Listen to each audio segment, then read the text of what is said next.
Tem esse enredo na Bíblia?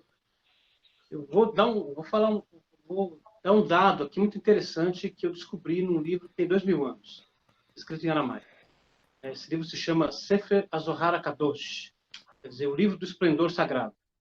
Nesse livro tem uma parte que diz assim: no princípio, a humanidade aqui andava curvada.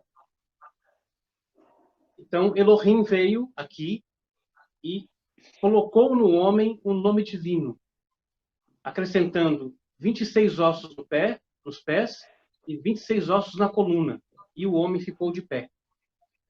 Isso está escrito no Sefer HaZohar HaKadosh. Hoje, recentemente, um geneticista israelense fez uma descoberta muito interessante. Ele descobriu lá uma sequência no DNA humano. Essa sequência, que seriam pontes entre as hélices do DNA, codificadas por saltos equidistantes. Então, uma sequência 10, outra sequência 5, outra sequência 6, outra sequência 5. E assim por diante. 10, 5, 6, 5, 10, 5, 6, 5. Para nós, hebreus, quando nós vimos 10, 5, 6, 5, se você somar dá 26. E esse 10, 5, 6, 5 se escreve com 4 letras hebraicas.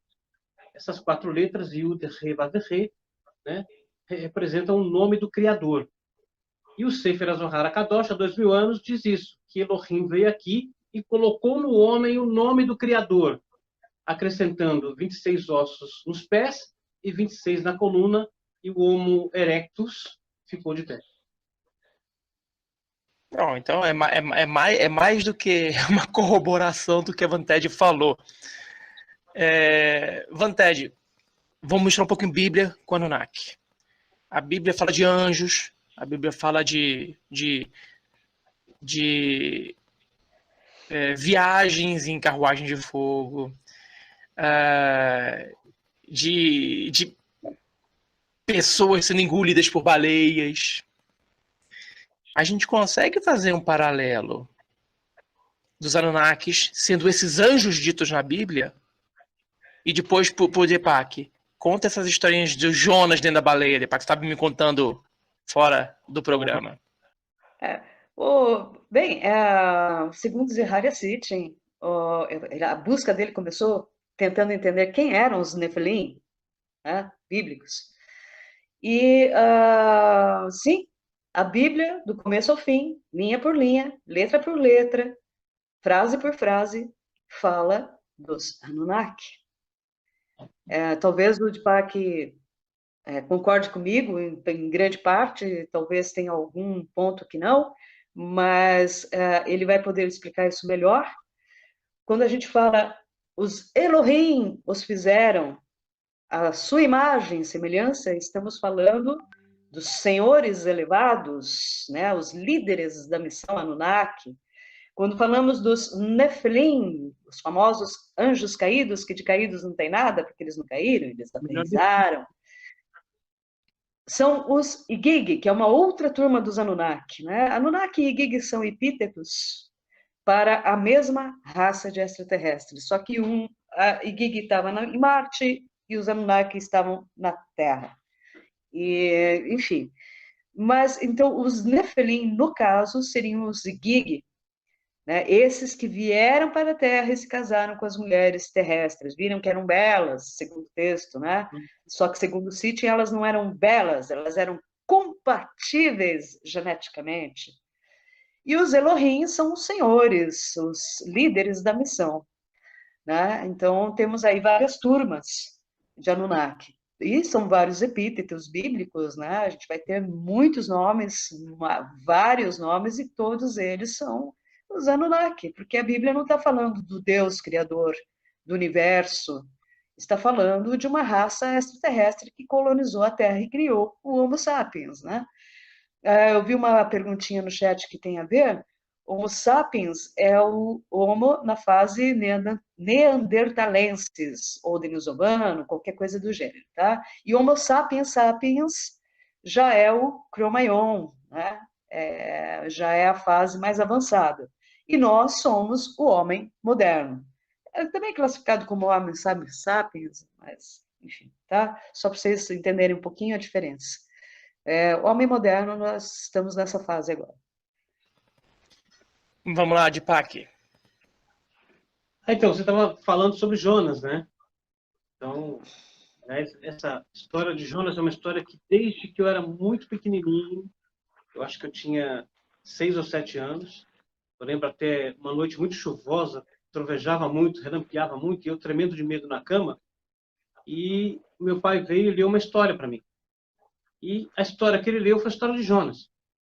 E eu nunca esqueci isso, né? E isso era muito intrigante para mim, né? Assim, um homem engolido por um peixe, um homem engolido por uma baleia, a garganta da baleia é isso daqui, né?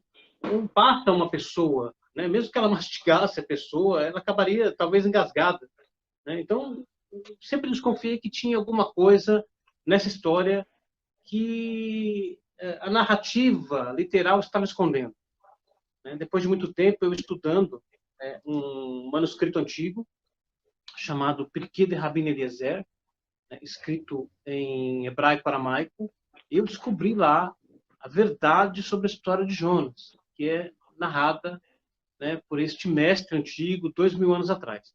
Então, só para a gente ter um vislumbre disso, né, aqui nós temos, né, aqui o texto hebraico da narrativa de Jonas, que está escrito Vayemam Adonai, Dag Gadol, Lebiloai et Yonah, Vayehi Yonah binei Adag, Shiloshá Yamim, Shiloshá Leilot.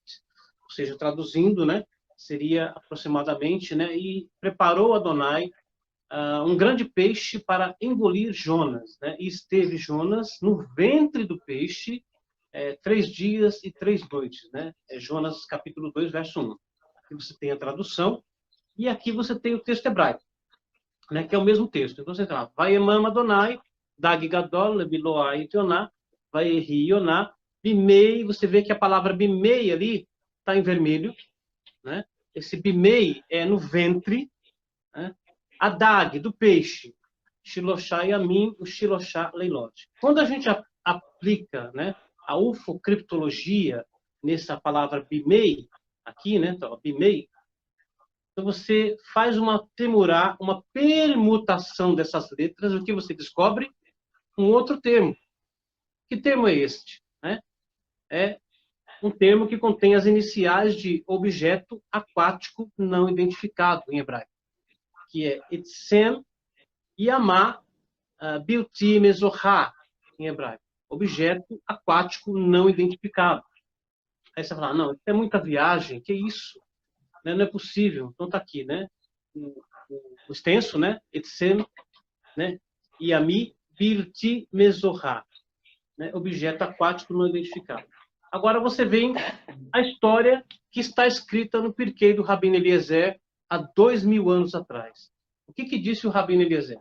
No Pirkei, né, o capítulo do Rabino Eliezer, lemos um comentário do Rabino Tarfon sobre este peixe incomum, explicando que ele foi preparado no crepúsculo do 6º dia da criação, especialmente para engolir Jonas. O Pirkei do Rabino Eliezer continua revelando os aspectos e a aparência do peixe. Os 2 olhos eram como janelas de vidro iluminando Jonas. E mais, Rabi Meir disse, uma única pérola estava suspensa dentro do peixe, no ventre do peixe, e iluminava Jonas como o sol ao meio-dia. E mostrou a Jonas tudo o que havia nas profundezas do oceano. No Zohar, que eu mencionei aqui antes, né, nós vimos. Ele viu na barriga do peixe um espaço aberto e salas de um palácio, e os 2 olhos do peixe brilhando como o sol ao meio-dia. Dentro dele havia uma pedra preciosa, a pérola, né, que iluminava tudo ao redor e fez visíveis as maravilhas no fundo do mar. Vai. Fantástico, sensacional. Quando a gente consegue interpretar algo assim, a gente vê que tem muito mais do que a gente é ensinado, né? A gente tem sido ensinado em religião, em cultura, em várias outras coisas. E isso faz a nossa curiosidade ficar cada vez mais aguçada. Com certeza. E você tem, então, aí claramente a descrição de um objeto aquático não identificado, talvez Atlante, que tinha faróis, né, como o Rabino está falando ali, que iluminavam, né, o fundo do mar. Havia dentro do peixe algum tipo de inteligência quântica, talvez, né, que é identificado como uma pérola que falava com Jonas e contava para ele os mistérios e segredos no fundo do mar. Tem mais coisas aqui que eu não coloquei, né? Que o peixe conta para Jonas, né? Então esse peixe parece que tem consciência, né? Que, olha, chegou o meu dia de ser engolido pelo Leviatã. Aí um outro mistério que atormenta a vida de muita gente, o Leviatã. Então diz que Jonas disse para o peixe, olha, me leva lá embaixo, que eu vou falar com o Leviatã e eu vou livrar você e a mim da boca dele. Né? E o Leviatã, o que é? É o guardião da Atlântida. E existem evidências em livros antigos, escritos em aramaico, de uma civilização que habita no fundo do mar. Eu mesmo li isso no texto aramaico. Então tá aí.